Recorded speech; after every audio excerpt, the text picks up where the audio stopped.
Hi, എല്ലാവർക്കും പുതിയൊരു വീഡിയോയിലേക്ക് സ്വാഗതം. ഇന്ന് ഞാൻ ഉണ്ടാക്കാൻ പോകുന്നത് ചുരക്കയും ചെറുപയർ പരിപ്പും കൊണ്ടുള്ള കറിയാണ്. അതിന് വേണ്ടിയിട്ട് ഞാനിവിടെ മീഡിയം സൈസ് ചുരക്ക തൊലിയൊക്കെ കളഞ്ഞ് നന്നായിട്ട് ചെറുതായി അരിഞ്ഞെടുത്തിട്ടുണ്ട്. പിന്നെ ഇതിലേക്ക് വേണ്ടത് ഒരു സവാള ചെറുതായി അരിഞ്ഞത്, 3 പച്ചമുളക് എടുത്തിട്ടുണ്ട്. പിന്നെ ഇതിലേക്ക് 3-4 അല്ലി വെളുത്തുള്ളി തൊലി കളഞ്ഞെടുത്തിട്ടുണ്ട്. പിന്നെ ഇതിലേക്ക് ചേർക്കാനായിട്ട് നമ്മൾ ചെറുപയർ പരിപ്പ് നന്നായിട്ട് കഴുകി എടുത്തിട്ടുണ്ട്. ഇത് തൊലിയൊക്കെ കളഞ്ഞ പരിപ്പാണ്. അപ്പോൾ ഇത് നമ്മൾ നന്നായിട്ടൊന്ന് വേവിച്ചെടുക്കണം. പിന്നെ ഇതിലേക്ക് വേണ്ടത് 3 മീഡിയം സൈസ് ചെറിയ തക്കാളിയാണ് അരിഞ്ഞെടുത്തിട്ടുള്ളത്. അപ്പോൾ നമ്മൾ കുക്കറിലേക്ക് പരിപ്പും ചുരക്കയും പച്ചമുളകും വെളുത്തുള്ളിയും കൂടെ ഒരു 1/2 ടീസ്പൂൺ മഞ്ഞൾപ്പൊടി ആവശ്യത്തിന് ഉപ്പും ചേർത്ത് നന്നായി വേവിച്ചെടുക്കണം. അപ്പോൾ പരിപ്പും ചുരക്കയൊക്കെ നന്നായിട്ട് വേവിച്ചെടുത്തിട്ടുണ്ട്.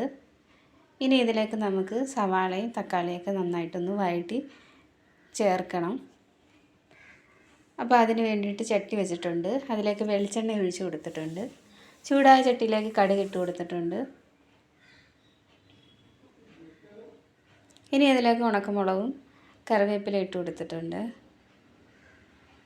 കൂടെ തന്നെ നമ്മൾ ഇനി അരിഞ്ഞു വെച്ചിരിക്കുന്ന സവാള ഇതിലേക്ക് ചേർത്ത് കൊടുക്കാം.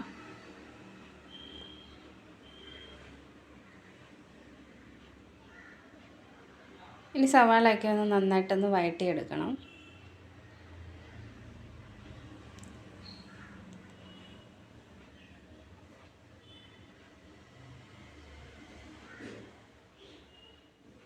സവാളയൊക്കെ നന്നായി വഴണ്ട് വന്നിട്ടുണ്ട്. ഇനി ഇതിലേക്ക് നമ്മൾ തക്കാളി കൂടി ചേർത്ത് കൊടുക്കാം.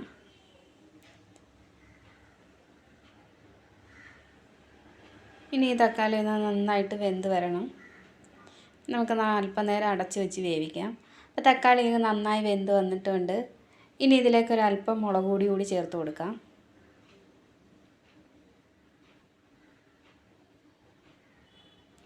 ഇനി നന്നായി ഒന്ന് മൂപ്പിച്ചെടുത്തതിന് ശേഷം ഇതിലേക്ക് നമുക്ക് ഇനി വേവിച്ച് വെച്ചിരിക്കുന്ന പരിപ്പ് അതിലേക്ക് ഒഴിച്ചു കൊടുക്കാം. അപ്പോൾ പരിപ്പ് നന്നായിട്ട് ഒഴിച്ച് കൊടുത്തിട്ടുണ്ട്. ഇതിലേക്ക് ഒരല്പം വെള്ളവും കൂടി ചേർത്തതിന് ശേഷം നമ്മളിതൊന്ന് നന്നായിട്ടൊന്ന് തിളപ്പിച്ചെടുക്കണം. അപ്പോൾ നന്നായി തിളച്ചൊക്കെ വന്നിട്ടുണ്ട്. ഇനി നമുക്ക് തീ ഓഫ് ചെയ്യാം. അപ്പോൾ ഇത്രയേ ഉള്ളൂ, നമ്മുടെ പരിപ്പ് കറി ഇവിടെ റെഡി ആയിട്ടുണ്ട്. വളരെ സിമ്പിളായിട്ടുള്ളൊരു കറിയാണ്, വളരെ ടേസ്റ്റുമാണ്. നിങ്ങൾക്ക് എൻ്റെ വീഡിയോ ഒക്കെ ഇഷ്ടപ്പെടുകയാണെങ്കിൽ ലൈക്ക് ചെയ്യാനും ഷെയർ ചെയ്യാനും കമൻറ്റ് ചെയ്യാനും സബ്സ്ക്രൈബ് ചെയ്യാനും മറക്കരുത്. പുതിയൊരു വീഡിയോ ആയിട്ട് വീണ്ടും കാണാം.